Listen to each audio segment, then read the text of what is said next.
But for the week's first easy maintenance task here, I've been putting this off for quite a while because I wanted the wood to fully dry out in here and make sure if there was going to be any kind of splitting or maybe me scuffing things up, that it was well and done and over with before I did this. That and the desert Southwest has finally left the surface of the sun, and it's not 4,000 degrees outside or inside this camper, so it makes it a lot more enjoyable to do this. So what I did is I had to order some match stain for this wood through Missouri Teardrops, and I'm not sure why, but this thing was like $50.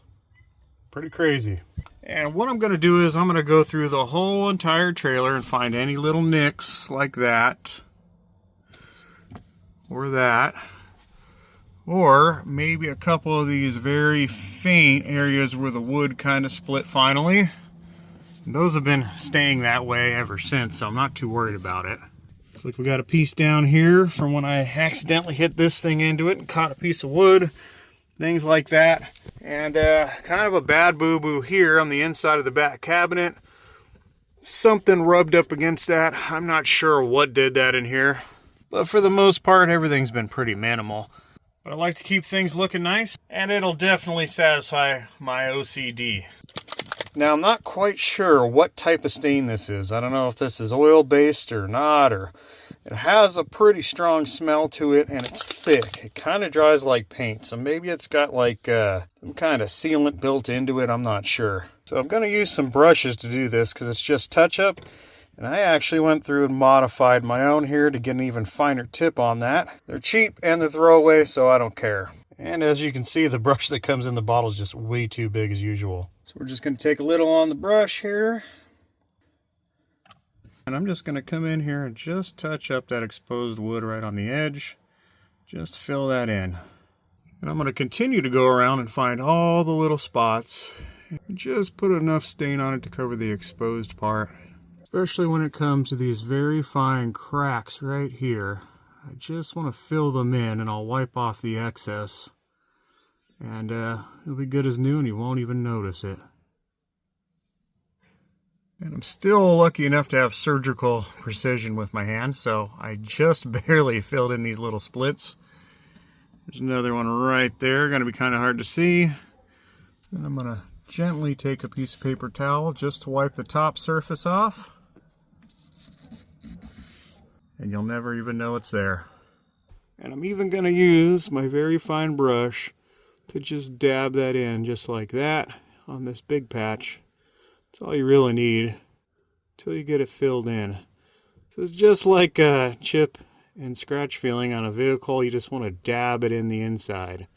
And good as new. Stain is pretty forgiving, and this is kind of a therapeutic maintenance procedure.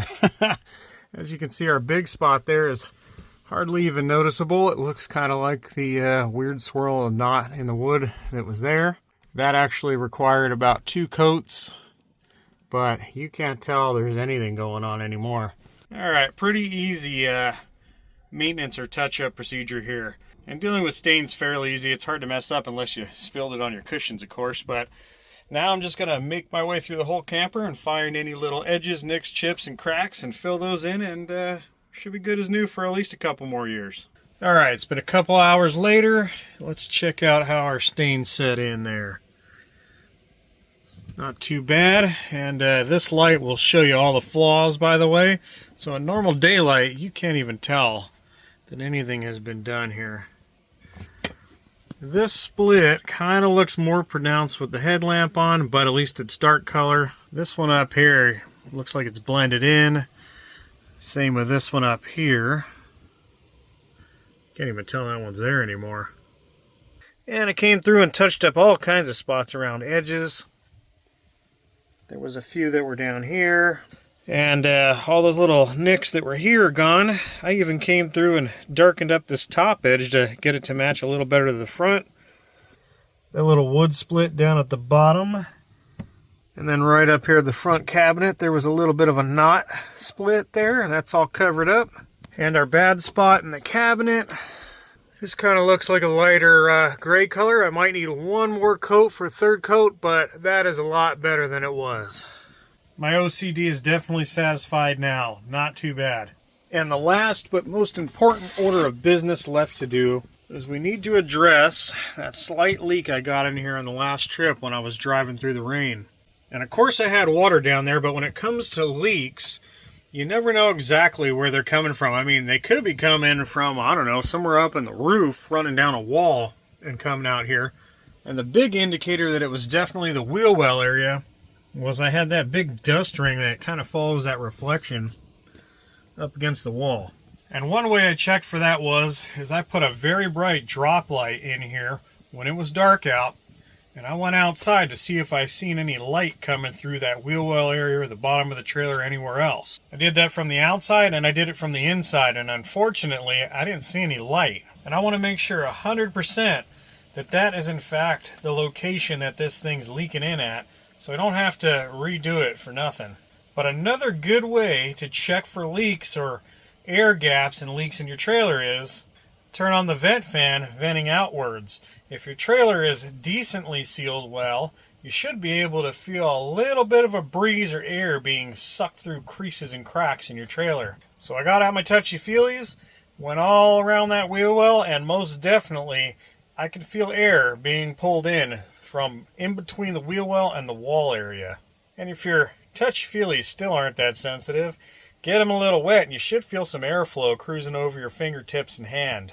But thanks to the miracles of video and editing, we're going to fast forward to tomorrow, where I'm going to show you what I found in that wheel well fender area and how I'm going to address fixing that. Alright, it's the next day, and let me show you what's been going on with this driver's side inner fender well on the trailer. And what makes this a little tough to get to. So if we come on up and under the fender flare here, it's going to be kind of hard for you guys to all see this, but this inner fender well runs up and folds over the outside of the trailer right here. And you can see a bunch of goop in here from where they seam sealed that to the outer wall of the trailer and where the fender bolts to the trailer. And in between there, it looks like they got some soft butyl. And the seal in general was done right, but I found a couple soft spots. If I pushed on this edge up here on the top side, which I can't film, it's no longer sticking to the sidewall, and this edge or overlap of sealant they put on there has come off. Like I mentioned in the last video, this trailer's build date is actually about 3 years old, and that's about the time these crappy RV sealants start to, well, take a crap. Especially out in the desert where it's super hot and they dry out. And with the expansion and contraction and different temperatures and humidity, things move in these trailers. Especially with the 60 earthquakes of rattling going down the road by now, hauling this trailer. So let me show you what's going to make this a little tricky to fix. I could jack this trailer up, give me some height, pull the wheel out of the way, but I really don't want to do that. It's not going to matter a whole lot. What I really would need to do is remove all these screws in the fender, pull it off, and most likely it's probably got double-sided tape on the back side of this with butyl behind each one of these screws that I would have to completely redo, and I don't want to risk cracking this fender. And by the way, that can happen. That was probably my fault when I first got this trailer and I over-snugged that screw. So like I've been saying, just go around and just snug your screws, don't over-tighten them. It's very hard to make a plastic that lasts in the desert, especially one that's kind of rigid yet flexible. Now, I'm always a stickler using all the best products and doing things the correct way, but I'm really not feeling it today. And I also thought about it, maybe I can do this as a trail side or roadside fix. Maybe some things that you can get that are readily available to you to maybe patch some things up for the meanwhile. So here's what I came up with to use. Lexel. I don't need a giant caulking gun, and I'm most likely not even going to be able to get this in between that seam. So what I'm going to have to do is put a bunch on my finger and try to shove it in the little gap of the plastic inner fender wheel against the trailer and kind of build it up over the outside edge. Now, I'm not 100% sure about this product yet, so don't go ahead and run out and use it right away. Let me be the test dummy. But I've seen some really amazing things with this Although this isn't RV related, you can find this at Lowe's. And that's what will make this more of a roadside, doable, almost anywhere kind of fix. Now the other option is to carry Eternabond tape or Gorilla waterproof tape, which is actually a little stronger, they say. But I don't want to get to that point yet. I want to see if this works first. I just don't feel like pulling this whole fender well off right now to redo it. And when that time comes, I will also come through and redo all my seals, which are just about due to redo. But we're going to see if this stuff works out. The other thing is, when you're using different materials, you never know if they are going to meld together or maybe destroy each other and not hold or work. They claim this stuff sticks to almost anything. So to kind of explain better what I'm about to do, because you can't see up and under here, the inner fender well comes in like this. The wall of the trailer comes down like that. And that seam seal is coming apart right there. It was overlapped a little, but part of it's gone. So what I'm going to do is slightly bulge out where the loose spot is, fill it full of stuff. Then I'm going to come in and smear a whole bunch of sealant along that whole edge and build it up fairly well. And as a disclaimer, I'm not an RV tech, I'm not a mechanic, I don't know anything. So don't do what I'm about to do. But if it does work out, you'll have a much easier fix, and this stuff is readily available rather than going down to your RV shop to buy a bunch of junky RV sealant. So the first thing we want to do, the most important step for working with anything that sticks, is prep work. We need to get this as clean as possible. I'm just going to use some simple green and come up in this whole groove and crack area and clean it out the best that I can. Really need to soak that down. Then I'm going to get in here with a microfiber towel. You could use a scrub brush, but like I said, there's not much room in here. And I'm going to clean this up really, really well. Probably quite a few times, actually. Oh, it is not fun holding a camera and this light at the same time, but you can see this edge that I'm talking about now that we have it cleaned up. It's all gooped up, but like I was saying, there's not much room from here to this inner fender well up here. But I'm just going to kind of lift back this in the areas that it feels like it's loose, try to put some of that sealant in there, and then goop it all over to create a waterproof seam. The actual problem area is actually right up on top. Let me see if I can get you a better shot of where this fender well is kind of deviating.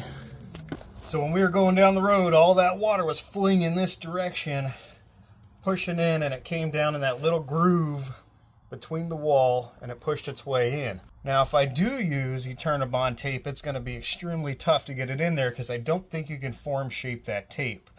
But it could work if you did it right. But it's easier to use a sealant and redo a sealant than it is that Eternabond. Although they say it's for an eternity, you can still get it off. It's just going to take a lot of work. I think it's just like a silicone outer plastic tape and then probably some butyl or something like that. Nasty stuff. Alright, we got all this grooving up in here cleaned up for the most part with the simple green. And now is the most important part. We're going to use a little of this 70% isopropyl alcohol and give it a really good cleaning. And for that, I'm just going to saturate a microfiber rag. This is also how we find out if we have any cuts in our hands, because it's going to burn. And I don't always like to wear gloves. But we're just going to rub that down with that alcohol really, really well and give it its final cleaning. So hopefully we can get this stuff to stick and stay stuck for a long time, we hope. If not, I got to come back here and pull this fender off and do a whole big job. And while I'm thinking about it, when I do that job, I may see if I can just replace these fenders anyway. I've even thought about taking them down to Line-X and having them bed lined, but when you do plastic, you have to encapsulate the whole thing or it won't stick. At least not for very long. And that is why we go back with the alcohol. You can see a little dirt left on that. But not bad, especially for being in a fender well. Alright, for the next step, I'm going to take some mineral spirits, soak it in a rag. That way I can wipe this right off my finger. And also, if you dab your finger in the mineral spirits and you go wipe silicone down afterwards, it smooths things out without it sticking everywhere. And yeah, I'm not going to wear gloves again. I need to be able to feel what's going on here by braille using the force to make sure that I'm getting this stuff where it needs to go. So it's going to be a mess.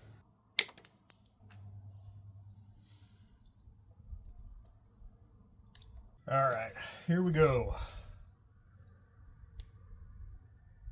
Just going to squeeze a bunch of this out onto my finger and spread that up in here.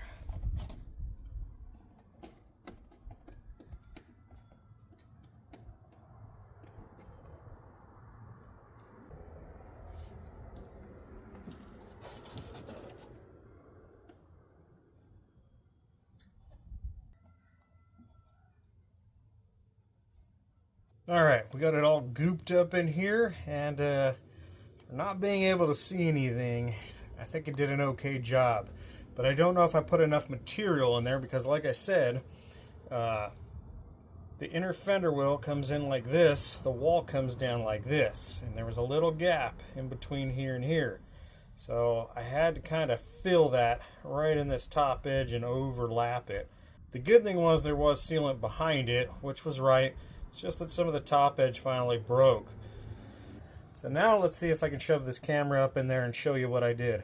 And by the way, this stuff is pretty interesting. It feels and smells like shoe goo. If you've ever used shoe repair shoe goo, very similar. Maybe it'll hold up better though, but I can understand how that would work. That'll really create an elastic seal if it holds.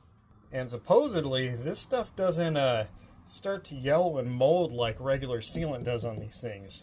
Okay, you can just about see right where that black edge is, and that's kind of where I had to put that Lexol. It is a little gooped up. I went a little excessive because, like I said, the black edge of that fender well is kind of sticking out. It looks a little crappy under there, but nobody's going to see that, so I'm not worried about it. It is until it's time to pull this fender off and do the job correctly anyway. It actually looks better than it did on camera, believe it or not. It's a little chunky in there. I could have went around there and smoothed it out, but I'm not too worried about it since you don't see it. And I apologize for these crappy camera views, but that is a tight, dark space to get into with a phone. But nevertheless, that should help keep a little dust and water out of there, if not all of it, hopefully. It all depends on how these dissimilar sealants kind of coexist with each other over time. But we'll find out once I tow this thing down a dusty road. Or I can go turn the air vent on inside the trailer right now and see if it's kind of stopped up some of that air from being sucked in the crack near the wall. Let's give it the air seal test. Fan vented outwards on full blast for maximum sucking pressure. Alright, let's give her a feel.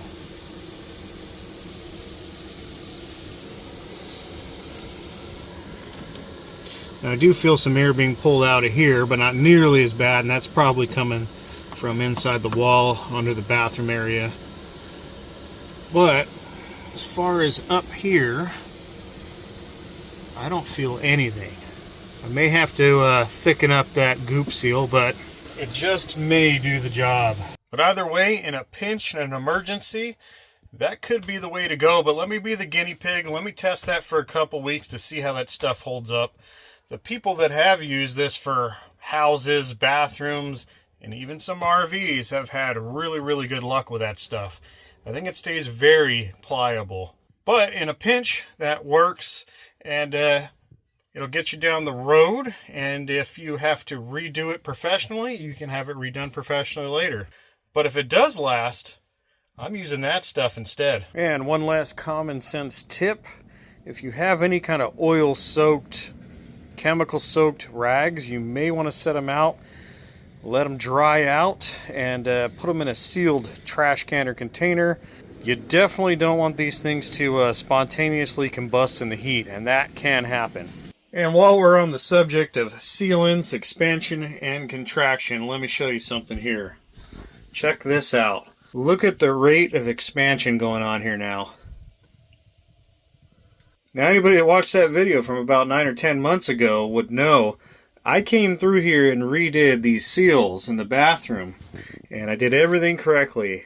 I scraped and cleaned this down to nothing. And I came back and I used Geocell Pro Flex, which is supposed to be an excellent sealant, and it is. It's still kind of pliable and tacky.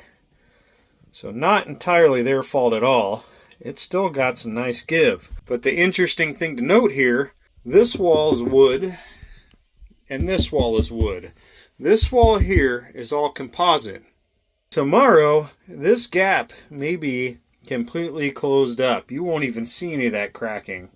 Where this side really doesn't have any cracking going on here. Maybe just a little bit, but not nearly as bad. So that shows you the difference in a composite and a wood when it comes to expansion, contraction, swelling, and who knows what else. Maybe even a little vibrating go down the road. But I have noticed this gap open and close while this trailer is just sitting. That also means that now I'm going to have to come back in here and completely redo this seal. And that is going to be some nasty stuff to get off of there. But I think what I may do, and I don't know if it's going to work, since this side expands and contracts so much, I may come in with some vinyl wrap material, maybe like a thin piece like that, 1 inch wide, and just lay that down in here. Now, this vinyl stuff is pretty waterproof. It runs all the way down inside of this thing. In fact, you can see it in the back wall when you pull your cassette out. But I think I might be able to use that automotive vinyl to kind of wrap it straight down in here, just a nice strip.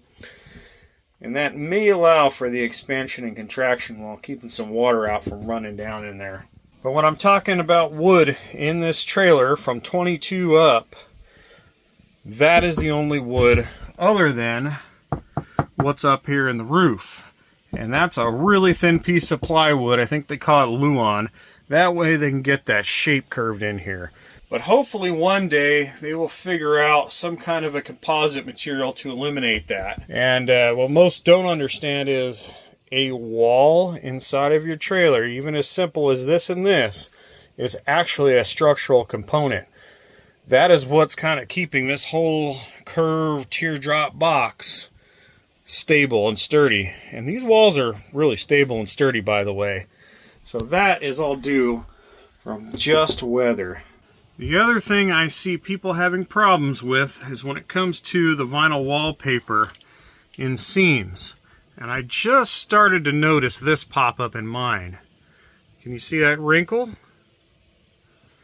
There's a little bit right here. And I never noticed that till a trip or two back. It's kind of strange. Now I'm starting to notice it. So what I think it's doing is, same thing. This wooden structure in here is expanding and contracting just a little bit, and temperature changes, and it causes that outer vinyl wallpaper to kind of wrinkle when it gets close to these joints. But here's my tip when it comes to that. I personally would just leave it alone and see what it does. Most likely, when this trailer warms up, that will completely flatten out. Along with that, if you kind of run your finger down along it, you can hear it. It has a slight glue separation. So what I'm going to do is I'm going to leave that alone for a while, make sure it doesn't get worse. And if it goes back to its own shape when it warms up again, then we're all right. But if that spot doesn't go back to where it should be, what you can do very carefully, and I recommend just using a hair dryer, a heat gun if you really know what you're doing, but you don't want to be that close to this stuff. It will melt quick, okay? It's just a thin layer of plastic vinyl or sticker. And what you would do is warm right around the area, right over it, just in here, just warm enough, and then come with your finger and just lightly start pressing the stuff down. Do it a little at a time, not too fast, and don't press too hard because you could pull and rip it because it's just a plastic sticker basically. And how I know how to do that is, I used to have one of those suction cup bathroom holders things right here, and when it heated up in the summer, it fell off. And when I came back, I noticed this giant bubble of wallpaper was pulled out. I almost cried. Then I relaxed, I let it sit a while, and then it kind of deflated on its own. And that's when I came through with the heat gun on very low, pretty far away, just warming it up. And I came in and I just lightly pressed that bubble. And as you can see, there is no remnants of anything that ever happened there. And it's never came back. Pretty simple fix.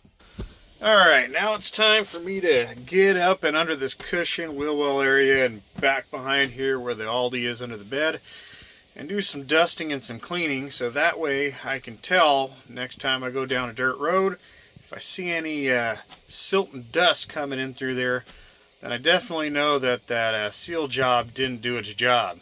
And the only real way to check that is next time I drive through some rain, which isn't very common out here in the desert.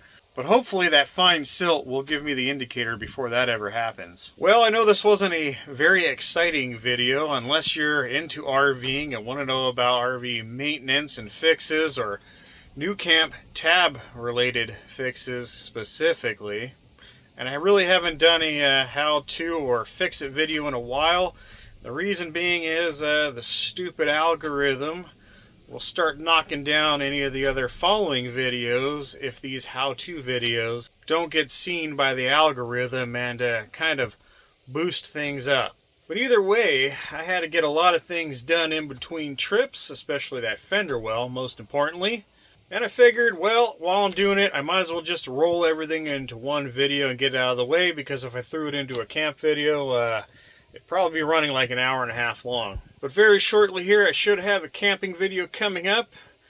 And not quite your usual camping video. I do have some things that I need to address here at home before I go out on a big trip again. But it should be kind of interesting and fairly fun. And I will have a special guest appearance from a buddy that has wanted to come camping with me for a very long time. And since this particular camping trip will be a lot closer to home, it should make it a lot easier on his specific health limitations and the fact that he doesn't quite like to travel in a vehicle like he used to. But either way, I hope some of you out there found this video kind of interesting or helpful, and I'll definitely get back to you on if that sealant worked. But please don't hold me to that, and don't try that until I can get back to you and see how well that held up first. I don't want you to waste any money or possibly mess anything up. And I should be seeing you all in the next adventure in about a week. Until the next episode.